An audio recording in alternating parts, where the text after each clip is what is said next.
প্রিয় দেশবাসী, দেশের সকল শিশু, কিশোর কিশোরী, তরুণ তরুণী, শিক্ষার্থী, বয়স্ক, বৃদ্ধ, পুরুষ, মহিলা সবাইকে সালাম জানাচ্ছি। আসসালামু আলাইকুম। আপনাদের সবাইকে ছাত্র জনতার বিপ্লবে সিক্ত নতুন বাংলাদেশে স্বাগত জানাচ্ছি। গভীর শ্রদ্ধা জানাচ্ছি জুলাই আগস্ট মাসে ফ্যাসিবাদের বিরুদ্ধে ছাত্র জনতার অভ্যুত্থানে নিহত সকলের প্রতি। তাদের আত্মার মাগফিরাত কামনা করছি। তাদের আত্মত্যাগের বিনিময়ে নতুন বাংলাদেশ গড়ার শপথ নিয়ে আমি আপনাদের কাছে কিছু কথা বলতে চাই। শরণার্থীকালের ভয়াবহ বন্যায় যারা মৃত্যুবরণ করেছেন, যারা অসুস্থ হয়ে পড়েছেন বা যারা সর্বস্ব হারিয়েছেন, যারা দুঃসহ জীবনযাপন করছেন, তাদের স্মরণে রেখে আজকের কথাগুলো বলছি। বন্যা দুর্গতদের জীবন দ্রুত স্বাভাবিক করার জন্য যাবতীয় উদ্যোগ সরকারি বেসরকারি পর্যায়ে নেবার আয়োজন করেছি। ভবিষ্যতে সকল ধরনের বন্যা প্রতিরোধে আমাদের আভ্যন্তরীণ এবং প্রতিবেশীদের সঙ্গে যাতে যৌথভাবে নেওয়া যায় সে আলোচনা শুরু করেছে। প্রিয় দেশবাসী, আপনারা জানেন বিপ্লবী ছাত্র জনতা জাতির এই ক্রান্তি লগ্নে আমাকে এক গুরু দায়িত্ব অর্পণ করেছে। তারা নতুন এক বাংলাদেশ গড়তে চায়। নতুন প্রজন্মের এই গভীর আকাঙ্ক্ষাকে বাস্তবে রূপ দেওয়ার সংগ্রামে আমি একজন সহযোদ্ধা হিসেবে তাদের সঙ্গে যোগ দিয়েছি। দেশের সকল বয়সের, সকল পেশার, সকল মতের, সকল ধর্মের সবাইকে বিনা দ্বিধায় এই সংগ্রামে যোগ দেওয়ার আহ্বান জানাচ্ছি। প্রিয় দেশবাসী, লক্ষ লক্ষ শহীদের রক্তের বিনিময়ে এবং লক্ষ লক্ষ মা বোনের আত্মদানের বিনিময়ে যে বাংলাদেশ আমরা পেয়েছিলাম তা ফ্যাসিবাদ এবং স্বৈরাচারের হাতে ধ্বংস হয়ে গেছে। আপনারা দেখেছেন আমাদের প্রতিটি প্রতিষ্ঠানকে তারা কিভাবে শেষ করেছে। দেশের রন্ধ্রে রন্ধ্রে ঢুকে গেছে দুর্নীতি। এমন এক দেশে আমাদের দেশ রূপান্তরিত হয়েছে যেখানে স্বৈরাচারের পিয়নও দুর্নীতির মাধ্যমে 400 কোটি টাকার সম্পদ করার মতো অকল্পনীয় কাজ করে গেছে নির্বিবাদে। শিক্ষা খাতকে পঙ্গু করে দিয়েছে। ব্যাংকিং ও শেয়ার বাজার খাতে লুটপাট, প্রকল্প ব্যয়ে বিশ্ব রেকর্ড, অবাধ সম্পদ পাচার, আইন শৃঙ্খলা রক্ষাকারী সংস্থাকে নিজ দলের পুতুলে রূপান্তর, বাক স্বাধীনতা হরণ, মানবাধিকার হরণ, এসবই হিমশৈলের অগ্রভাগ মাত্র। ক্ষমতা কুক্ষিগত করতে ফ্যাসিবাদী সরকার খর্ব করেছে জনগণের সাংবিধানিক ক্ষমতা ও অধিকার। দুঃশাসন, দুর্নীতি, অন্যায়, অবিচার, নিপীড়ন, বিচারের নামে প্রহসনের মাধ্যমে জনসুরক্ষা বিপন্ন করেছে। জনগণকে নির্যাতন, বঞ্চনা ও বৈষম্যের মুখোমুখি দাঁড় করিয়ে দিয়েছে। নতুন প্রজন্মের মানুষ সহ কোটি কোটি মানুষের ভোটাধিকারকে বছরের পর বছর হরণ করেছে। মানুষের এগিয়ে যাওয়ার পথে সকল ধরনের প্রতিবন্ধকতা তৈরি করে স্বৈরাচার তার নিজের, পরিবারের ও দলের কিছু মানুষের হাতে দেশের মালিকানা তুলে দিয়েছে। প্রিয় দেশবাসী, কিন্তু এই দ্বার প্রান্তে দাঁড়িয়েই আমাদের গড়তে হবে স্বপ্নের বাংলাদেশ।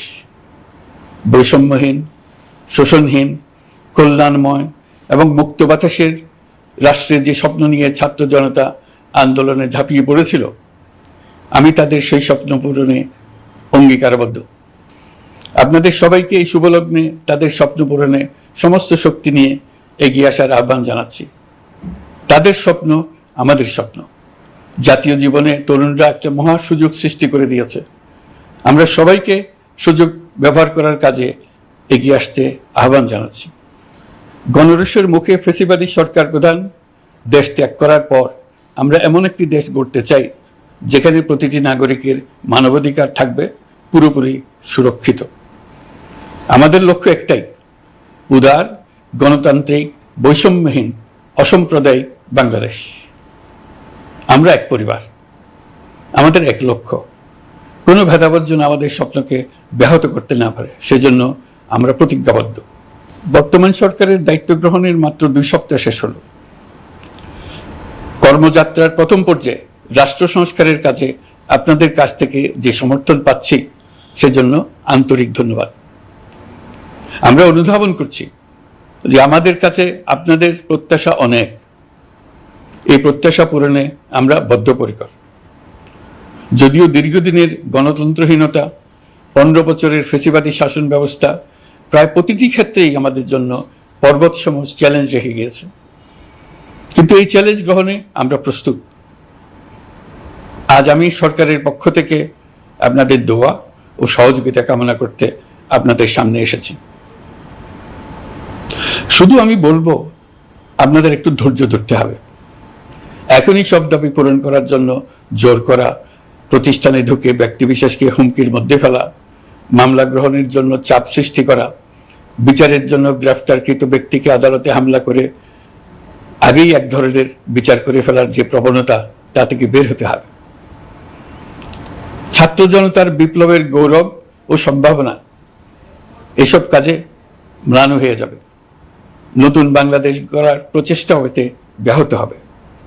রাতারাতি এই পরিস্থিতি থেকে উত্তরণ কঠিন। নড়বড়ে এক কাঠামো, আমি বরং বলবো জনস্বার্থের বিপরীতমুখী এক কাঠামোর উপর দাঁড়িয়ে আমাদেরকে দেশ পুনর্গঠনের কাজে হাত দিতে হয়েছে। আমরা এখান থেকেই বাংলাদেশকে এমনভাবে করতে চাই যেন এদেশে জনগণই সত্যিকার অর্থে সকল ক্ষমতার উৎস হয়, বিশ্ব দরবারে একটি মানবিক ও কল্যাণকর রাষ্ট্র হিসেবে সমাদৃত হয়। তরুণ প্রজন্ম, শিক্ষার্থী ও জনতার আত্মত্যাগের প্রতি সম্মান জানাতে রাষ্ট্র সংস্কারের কাজে সফল আমাদের হতেই হবে, এর আর কোনো বিকল্প নেই। প্রিয় দেশবাসী, আপনারা ইতিমধ্যে জেনেছেন জুলাই আগস্ট মাসে গণ অভ্যুত্থানে বল প্রয়োগ ও হতাহতের যে দুঃসহ ঘটনা ঘটানো হয়েছে তার স্বচ্ছ তদন্ত করতে জাতিসংঘের মানবাধিকার কমিশনের প্রধানকে বাংলাদেশে এসে তাদের তদন্ত শুরু করতে আমরা আমন্ত্রণ জানিয়েছি। তদন্তের এই প্রক্রিয়া এই সপ্তাহে শুরু হবে। তাদের প্রথম দল ইতিমধ্যে এসে গেছে। আমরা ইতিমধ্যে ছাত্র জনতার বিপ্লবকে নস্যাৎ করতে যে শত শত মিথ্যা ও হয়রানিমূলক মামলা দায়ের করা হয়েছিল তার অধিকাংশ প্রত্যাহার করেছি এবং আটক ছাত্র জনতার মুক্তি লাভের ব্যবস্থা করেছে। পর্যায়ক্রমে মিথ্যা ও গায়েবী সকল মামলার ক্ষেত্রে অনুরূপ ব্যবস্থা গ্রহণ করে মানুষকে দুঃসহ ভোগান্তি থেকে মুক্ত করা হবে। ন্যায় বিচার নিশ্চিত করতে গণ অভ্যুত্থানের সকল শহীদ পরিবারকে পুনর্বাসন করবে। সকল আহত শিক্ষার্থী ও জনতার চিকিৎসার সম্পূর্ণ ব্যয় সরকার বহন করবে। সেই লক্ষ্যে স্বাস্থ্য মন্ত্রণালয়ের নেতৃত্বে উপদেষ্টা পরিষদে বৈষম্য বিরোধী ছাত্র আন্দোলনের প্রতিনিধিত্বকারী 2 জন উপদেষ্টার সহায়তায় একটা পূর্ণাঙ্গ তালিকা প্রস্তুত করা হচ্ছে।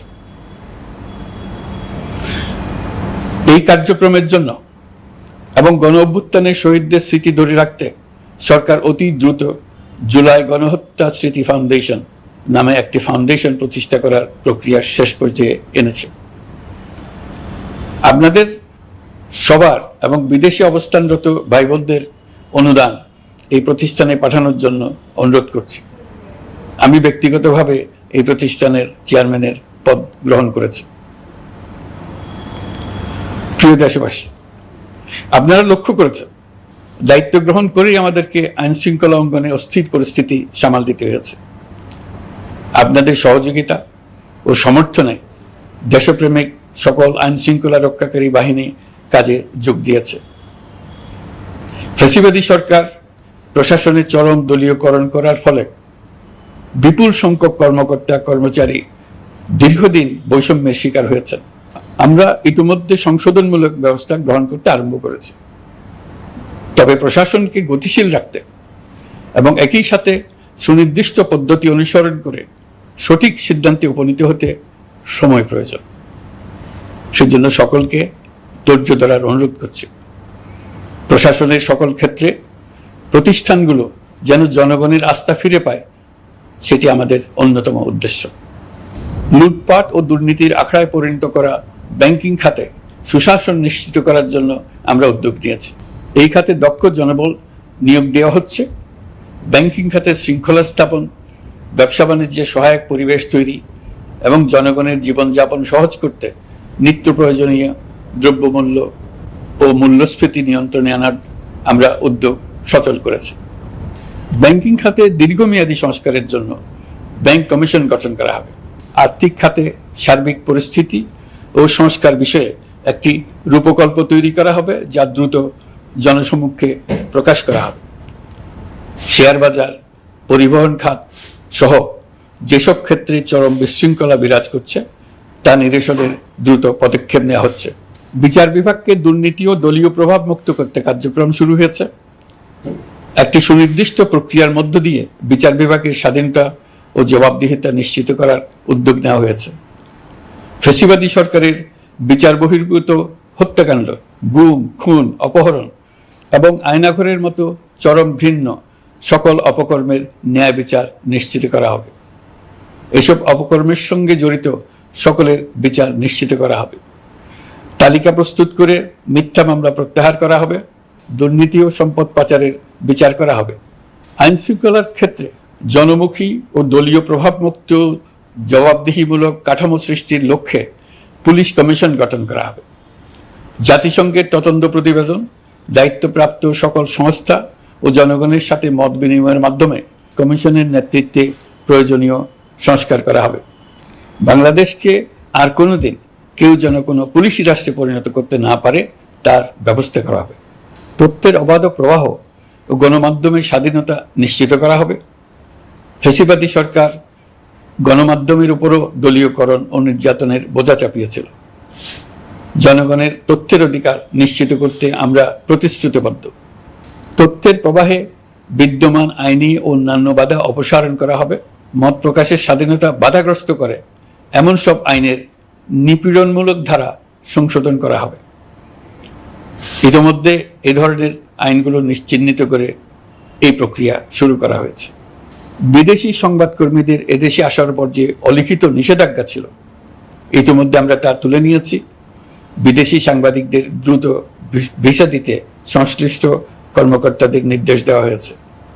আমরা আশা করি পরিবর্তিত পরিস্থিতিতে গণমাধ্যম কর্মীরা নিরপেক্ষ সাংবাদিকতা চালিয়ে যাবেন। শিক্ষাক্ষেত্রে চরম নৈরাজ্য প্রতিষ্ঠিত করে গেছে বিগত সরকার। আমরা তার পূর্ণাঙ্গ সংস্কারের উদ্যোগ নেব। এটা আমাদের অন্যতম অগ্রাধিকার। আপনারা জানেন, দায়িত্ব গ্রহণের পর দ্রুততম সময়ের মধ্যে সকল শিক্ষা প্রতিষ্ঠান খুলে দেওয়া হয়েছে। শিক্ষার্থীদের জন্য সৃজনশীল, নিরাপদ ও ভীতিমুক্ত পরিবেশ নিশ্চিত করা আমাদের অঙ্গীকার। একই সাথে পাঠ্যক্রমকে যুগোপযোগী করার কাজও দ্রুত শুরু করা হবে।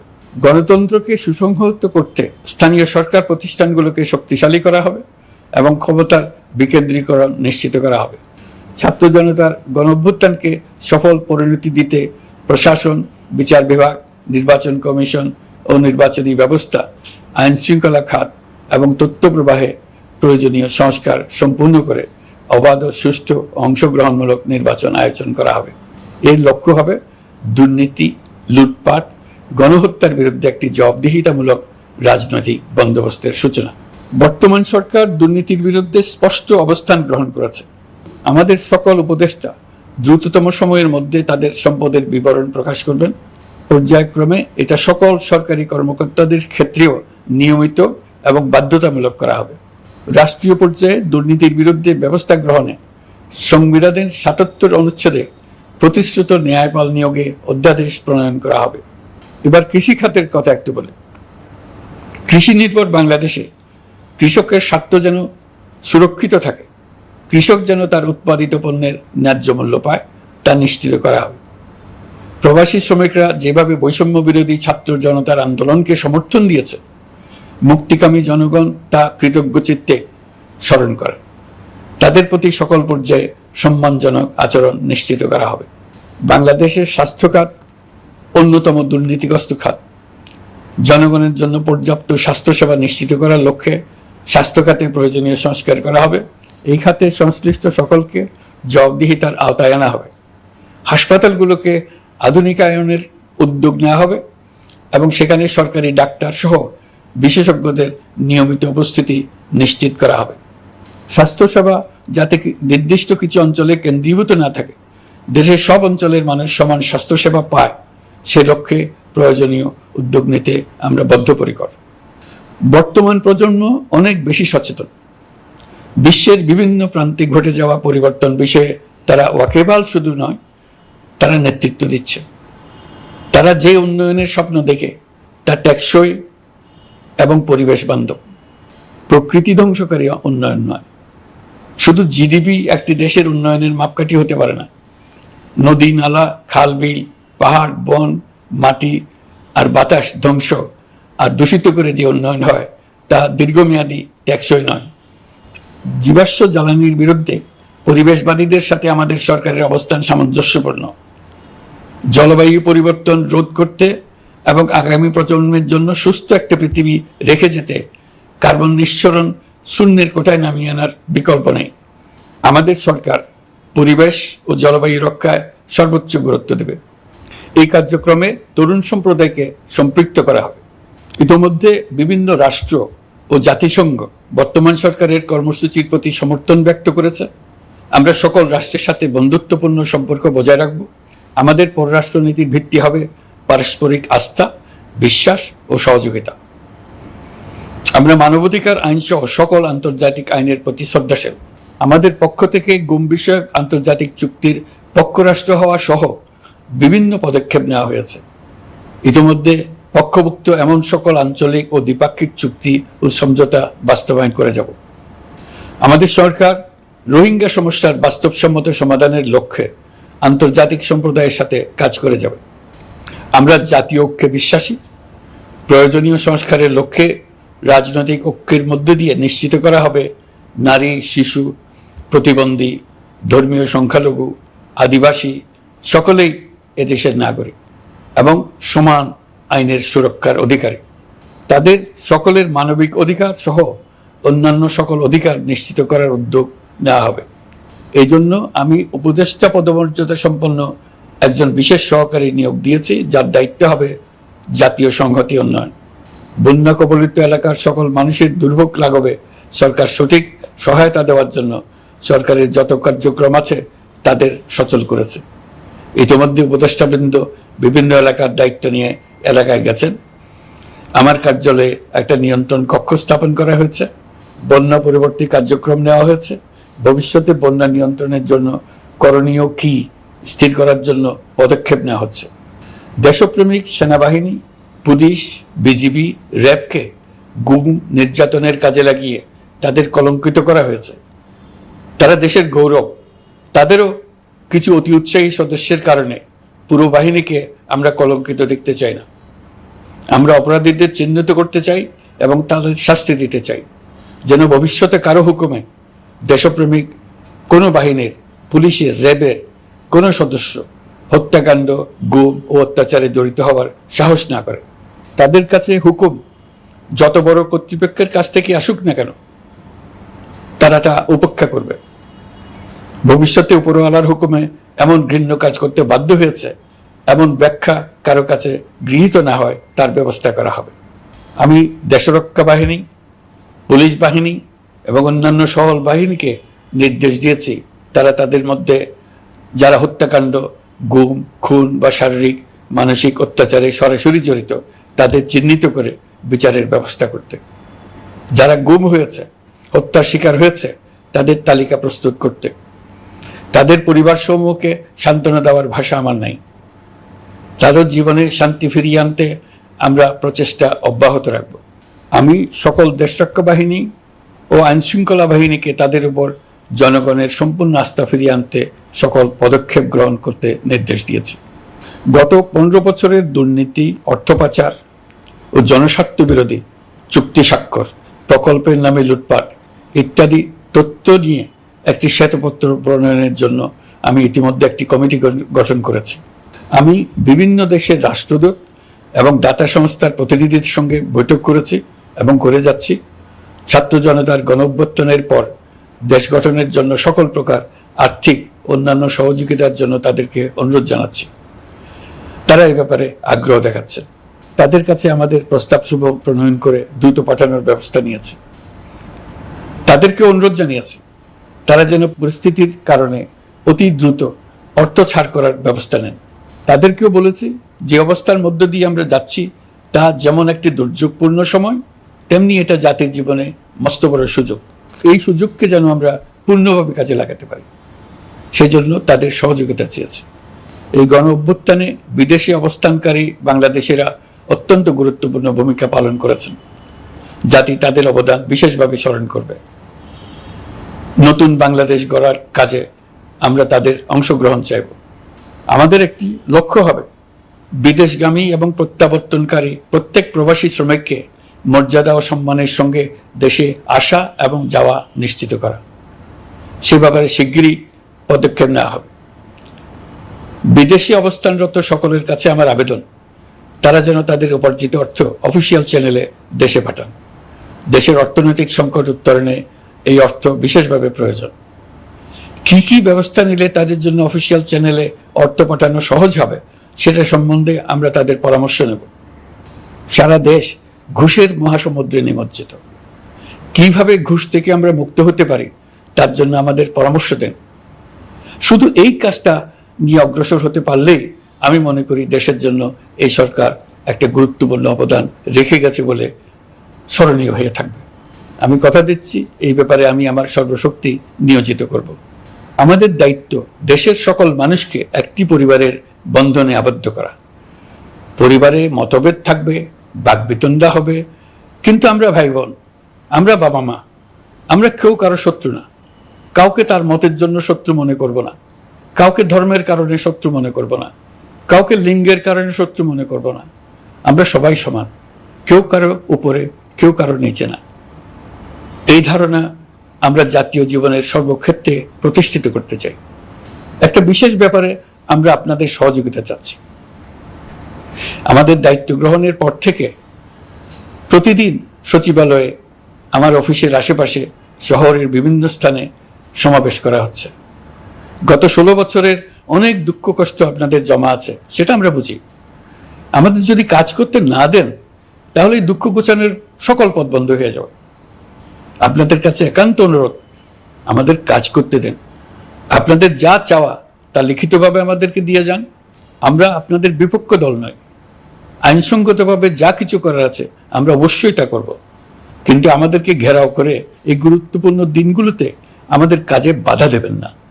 সবাই মিলে তাদের বোঝান তারা যেন এই সময়ে তাদের অভিযোগের প্রতি দৃষ্টি আকর্ষণের জন্য আমাদের দৈনন্দিন গুরুত্বপূর্ণ কাজে বাধা না দেন। একটা বিষয়ে সবাই জানতে আগ্রহী, কখন আমাদের সরকার বিদায় নেবে। এটার জবাব আপনাদের হাতে। কখন আপনারা আমাদেরকে বিদায় দেবেন?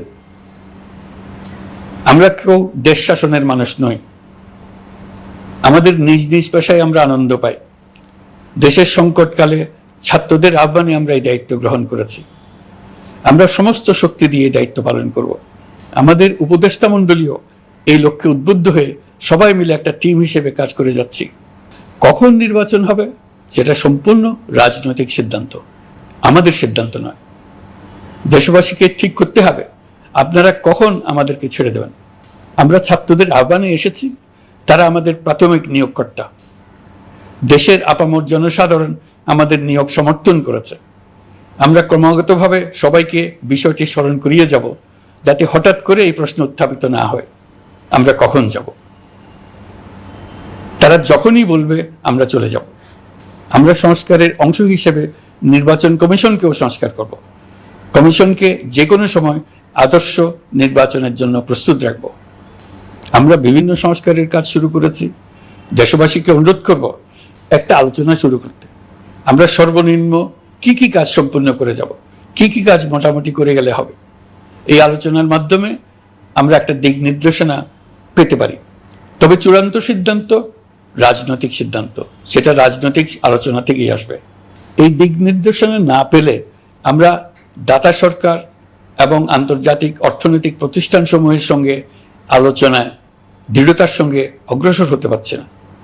আমি নিশ্চয়তা দিচ্ছি, আমরা আমাদের পক্ষ থেকে মেয়াদ বৃদ্ধির কোনো প্রশ্ন তুলব না। আমরা আপনাদের সকলের দোয়া চাই।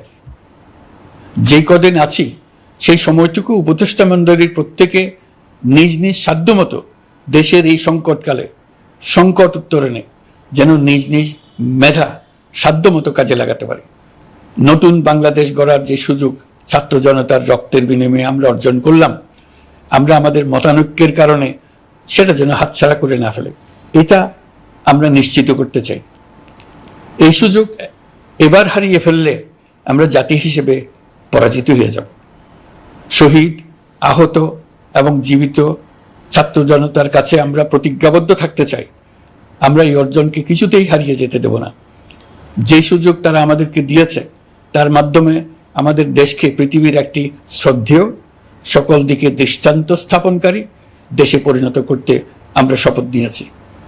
সবশেষে আবারও আমাদের দেশের সকল মানুষ, শিশু, কিশোর কিশোরী, তরুণ তরুণী, বয়স্ক, বৃদ্ধ, নারী, পুরুষ সবার কাছে দোয়া চাইছি যেন আমরা আমাদের সকলের স্বপ্ন বাস্তবায়নে সফল হই। আল্লাহ আমাদের সহায় হন, আমাদের সবার মঙ্গল করুন।